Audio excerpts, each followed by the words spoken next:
Bonjour à toutes et à tous, j'espère que vous allez bien. Je suis Gauthier Jacques, j'ai 24 ans. Je suis l'auteur de 3 ouvrages dont je vais vous parler aujourd'hui. Mais avant ça, je vous propose de prendre un peu de hauteur.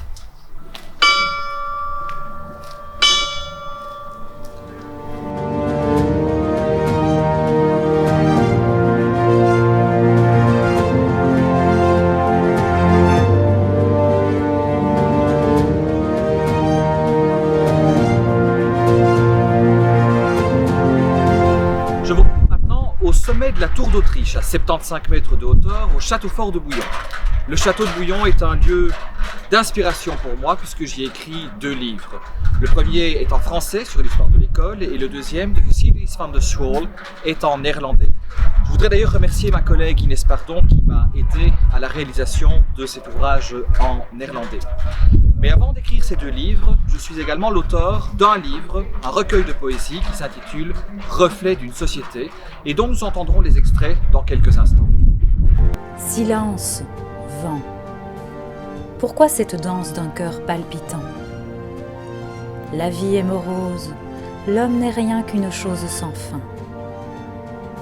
Monde triste, souffrance, délivrance, utopique. Vent, emporte-moi dans ton élan, loin de ce monde exsangue. Vent, montre-leur ta force, nous ne sommes que feuilles sous l'impavis d'écorce. Tempête, souffle, souffle encore, pour leur montrer qu'ils ont tort.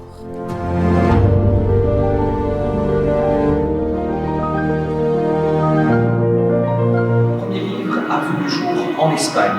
Mais avant la rédaction de celui-ci, j'avais écrit auparavant différentes réflexions philosophiques.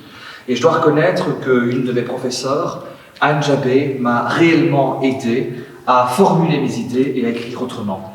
Et puis je me suis attardé quelques instants sur la poésie, et mon premier recueil a vu le jour, plus particulièrement à Grenade.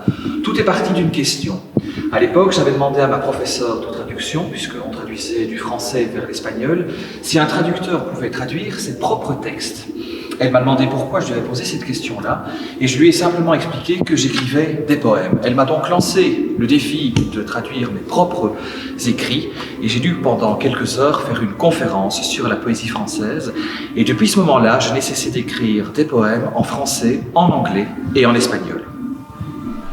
Après l'écriture de ce premier ouvrage, Reflet d'une société, j'ai continué mes écrits pour contribuer à l'histoire de Bouillon.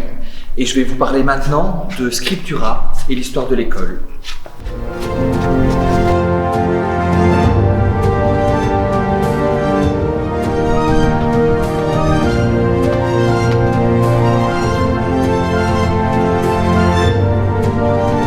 Je vous retrouve maintenant au musée Scriptura du Château Fort de Bouillon pour vous parler de mes 2 derniers ouvrages sur l'histoire de l'école. Ces ouvrages ont vu le jour à la suite d'une sorte de frustration de la part de nos touristes qui n'avaient pas le temps de visiter ce merveilleux endroit. Alors je me suis dit, pourquoi pas écrire un bouquin qui retrace l'histoire de l'école. Je l'ai d'abord écrit en français et ensuite je l'ai traduit en néerlandais. Si vous souhaitez vous procurer ces bouquins, ils sont disponibles ici même au Château Fort de Bouillon.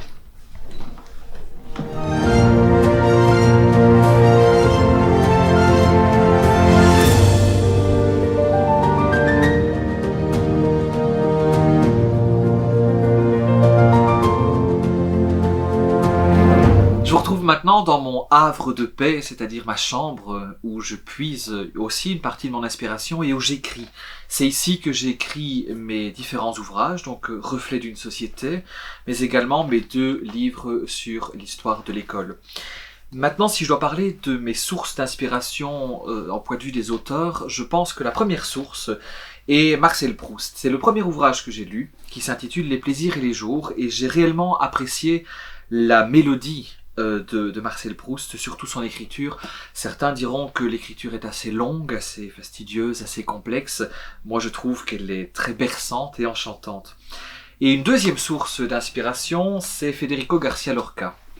J'ai eu l'occasion de vivre quelques mois à Grenade et j'ai eu surtout l'immense plaisir de pouvoir lire ses ouvrages juste dans le jardin où lui aussi a écrit pendant des années dans sa maison de campagne à Grenade. Et c'était un moment assez intense parce que j'ai pu m'asseoir là où l'auteur, le grand auteur, et qui a tristement terminé sa vie en étant assassiné par les milices franquistes, eh bien j'ai pu m'asseoir là où il avait écrit ses ouvrages et c'était quelque chose de très prenant parce que les émotions dégagées par ces expériences sont extrêmement enrichissantes.